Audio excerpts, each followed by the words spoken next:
What's up, guys? Today is the start of chapter 21, the optimum performance training model. 620, and I have 7 pages to read. I think I have a total of like 7 lessons. Yeah, 6 lessons and then the summary. Yeah, guys, I absolutely fucked up today. I woke up at 2, or no, really, I woke up at 3. It's 6:20 right now. I've been up for like 3 hours. Time got away from me. I took a shower. Yeah, I cleaned my room. I just had to do a bunch of shit, and now I'm gonna study. I have all of these lessons, so hopefully I finish by 12 o'clock at night, but I am kind of hungry right now. I'm kind of debating whether or not I should go to Chipotle right now and then just like, bite the bullet for the rest of the night, because I have to finish this chapter today in order to be on track. According to my schedule that I have, today's Thursday the 17th, chapter 21. Tomorrow I'll do chapter 22, and then Saturday I'll do chapter 23, and then I'll be done. That's all the chapters. And then I have 2 weeks, basically 2 weeks to prep, practice tests, study, CPR, AED certification, looking for jobs. I do have 2 upcoming interviews tomorrow, Friday, and then on Monday. Yeah, let's lock in really quick. Hopefully I finish this. 6:20 right now, within an hour, 7:20. So I'll see you guys. I'm gonna kill this. I'll be back. All right, guys, chapter 21, lesson 1 is done. 6:46 right now. 3 questions. Here we go. What term refers to excessive frequency, volume, or intensity of training resulting in reduction of performance, which is also caused by a lack of proper rest and recovery? Overtraining.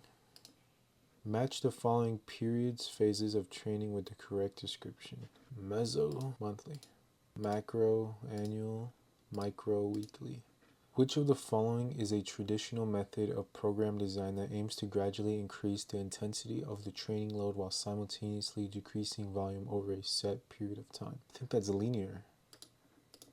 All right, chapter 21, lesson 2, the optimum performance training model. 6:47, 6 pages. I'll see you guys. Honestly, I think right now I'm gonna go take my mom out for a little bit. So I'll probably be back at like 8, and then we'll finish this up when I get back. So I'll see you guys in an hour. Or I'll see you guys when I finish this, but it will be later. So I'll see you guys later. All right, guys, chapter 21, lesson 2 is done. 8:25 right now, only 2 questions. Here we go. Match each phase of the OPT model with the appropriate primary adaptation: muscular endurance and prime mover strength, stabilization, postural alignment and control, power, rate of force production. What is the second section of the OPT programming template? I think it's activation. All right, chapter 21, lesson 3, stabilization level of the OPT model. 8:25, 10 pages. I'll see you guys in an hour. I'll be back. All right, guys, chapter 21, lesson 3 is done. It is 9:12 right now. Only 2 questions. Here we go. Which fundamental movement pattern is used in activities of daily living, such as sitting down and standing up from a chair? I'm going to say squatting, or it could be hip hinge. Match each fundamental movement pattern with the correct exercise example. Squatting, I'm going to say step ups. Hip hinge, kettlebell swings. Pulling, rows. Pushing, dumbbells. Pressing, push press. All right, chapter 21, lesson 4, strength level of the OPT model. 9:13, 8 pages. I'll see you guys in hopefully another hour, if earlier, better. But I'll see you guys in a little bit. I'll be back. All right, guys, chapter 21, lesson 4 is done. It is 9:32 right now. Only 2 questions. Here we go. What is the focus of the second level of training in the OPT model? I'm going to say it's A, the main adaptation of strength. Muscle hypertrophy is the primary goal of which phase of training within the OPT model? 3. All right, chapter 21, lesson 5, power. 9:33 right now, only 4 pages. See you guys in hopefully like 30 minutes. I'll be back. Kill this really quick. I'll see you. All right, chapter 21, lesson 5 is done. 9:44 right now, only 2 questions. Here we go. What term refers to low intensity exercise consisting of movements that mimic those to be included in the upcoming sets of more intense exercise? Specific warm-up. True or false, a phase 5 flexibility routine typically involves static and dynamic stretching? False.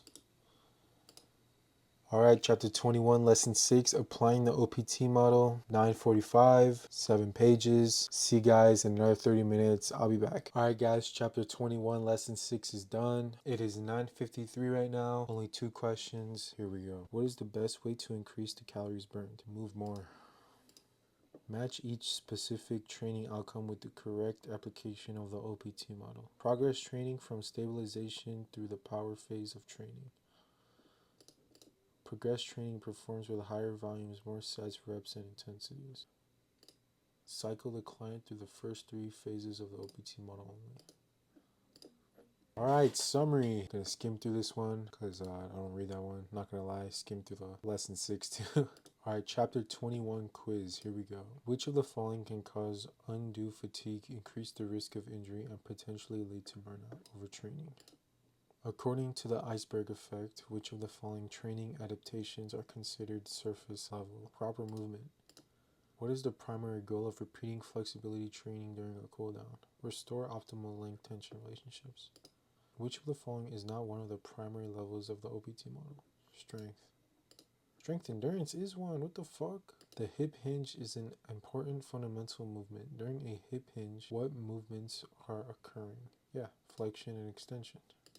What is a primary adaptation of the strength endurance training phase? Muscular endurance. When using linear periodization with the client, what would you progress them to after 4 weeks of training maximal strength adaptations? Power. Which phase of the OPT model introduces lifting near or at maximal intensity? 4. Yeah, phase 4. What phase of the OPT model does the adaptation muscular strength and hypertrophy fall into? Muscle development.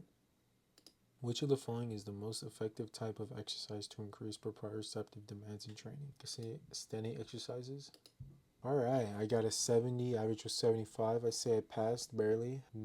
10 o'clock right now. Alright guys, chapter 21 is done. Tomorrow is Friday, chapter 22. Only 2 more chapters to go. I do have that call interview tomorrow. I think it was at like 3 or 4 o'clock. So I'm gonna think of some questions to ask. Hopefully I get the job. But overall, W chapter today. I love you guys. Thank you for supporting. I'll see you guys tomorrow. Bye.